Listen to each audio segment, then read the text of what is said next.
Kagzi, co-founder and director, Genext Students. Hello, sir. Hi there. Thank you for having me. Yeah. Sir, tell us something about yourself and what Genext Students does.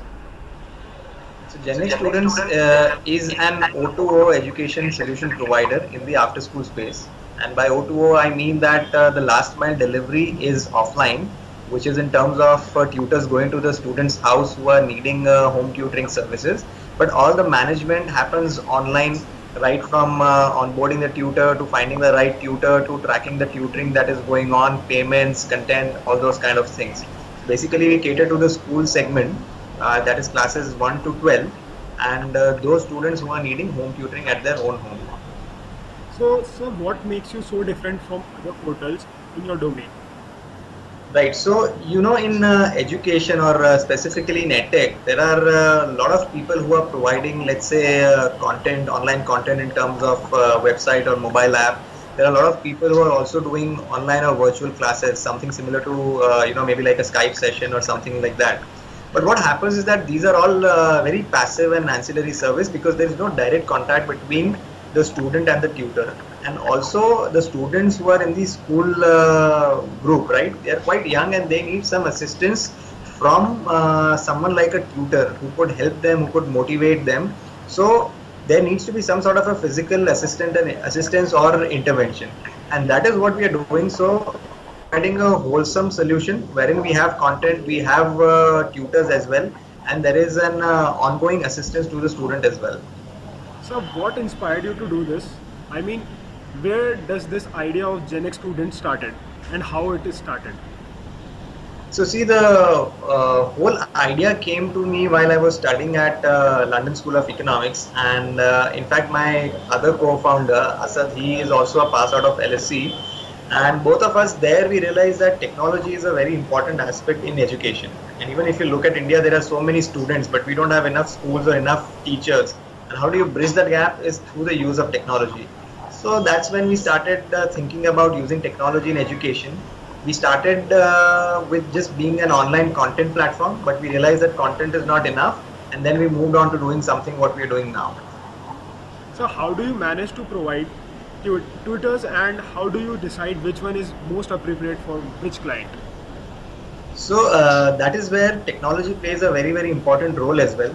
For us, a tutor is a set of data points. So we don't only look at the area that the tutor is coming in or residing in, but we look at a lot of data points right from the profile of the tutor to the interest of the tutor. We give them special tests to assess their subject knowledge, their language skills, communication skills. We do their psychometric analysis, and we keep a track of their ongoing adherence and performance on our platform, basis which every tutor gets a score, and that score determines how good or how well suited the tutor is to a particular student requirement. So, what technology you use in your portal currently to manage all these kind of data and to compare these? So we are using technology like machine learning and artificial intelligence. So I would say that when we started, our matching success rate were close to 30%. But in last 18 months, we moved up to having a success rate of close to 75% now. So, as you mentioned earlier, technology plays an important role in current scenario of education, right? So, what technology, according to you, makes the most impact in the past decade of technology world? Sorry, can you repeat that question again? Yeah. According to you, you said earlier that technology plays a massive role in tech world today, right? So, what, according to you, what technology has been the most impact on the past decade in tech world? I'm sorry, your voice is not clear.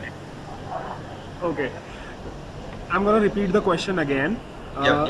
What technology has most impact in the past decade in tech world? Just wanted to ask you this. Okay, so see, the technology, new technologies like data science, machine learning, artificial intelligence, like I mentioned, they have a lot of impact on education sector altogether, because what we are able to do now is analyze a lot of data and establish trends. So for example, understand which are the strong subject areas, which are the areas for improvement. We are using that for our assessments as well.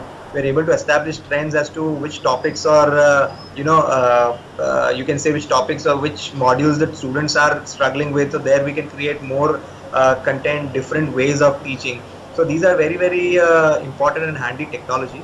And going ahead in the future, things like virtual reality will play a very important role in the education sector, because that will change the way education is being delivered. So how do you think our young entrepreneurs play a role in global change in society in comparison to tech giants? So, see, the first and foremost thing is that the young entrepreneurs come up with innovation solutions to the existing problems, or they are actually, changing the ways in which the traditional solutions existed. So that is not only increasing efficiency in totality, that is also a great employment generation opportunity for people at large. So, just to give you some data, even in India, around 15 million students graduate every year, but the rate at which the jobs are created are just like 4 to 5 lakh jobs per month. So we need more and more entrepreneurs coming in who could create this kind of opportunity for our young generation as well. And along with that, in general, entrepreneurs inspire people to do something new, take risk, and achieve something more in life. So how do you and your platform, and what's your plan behind the to reach out those who are in rural areas, those students, those parents or those clients who are in rural region or BPL region, where how do you connect them or how do you reach out to them? Right. So that's an interesting question, because what we always look at is that India is just one country or one market as a whole, but there are different challenges and different requirements of people in the urban area and in the rural area. So the solutions that fit the urban area may not necessarily, and in fact do not fit well with the rural India. So we have done a pilot research project on our end, wherein we have adopted 2 villages, and we've tried to do a research to understand that what are the requirements of these kids there, and we have created a special curriculum for these kids. We used an 80-20 approach, wherein 80% was an offline and 20% was online. We also realized that they do not have enough trained teachers in those schools.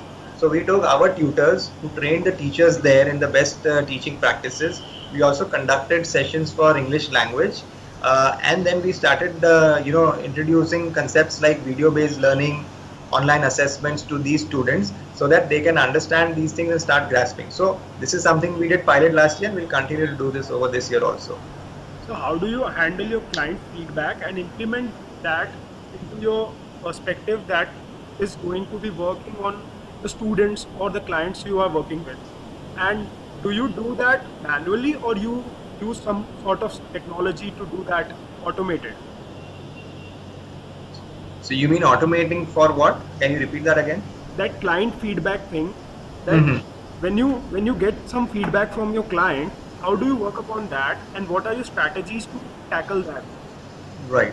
So again, we use a lot of technology and we've automated that because we have thousands of teachers and students on our platform. So it does not make sense to do anything manually. So what happens is there is a specific feedback mechanism. We have apps for tutors as well as parents and students. So we capture feedback from that.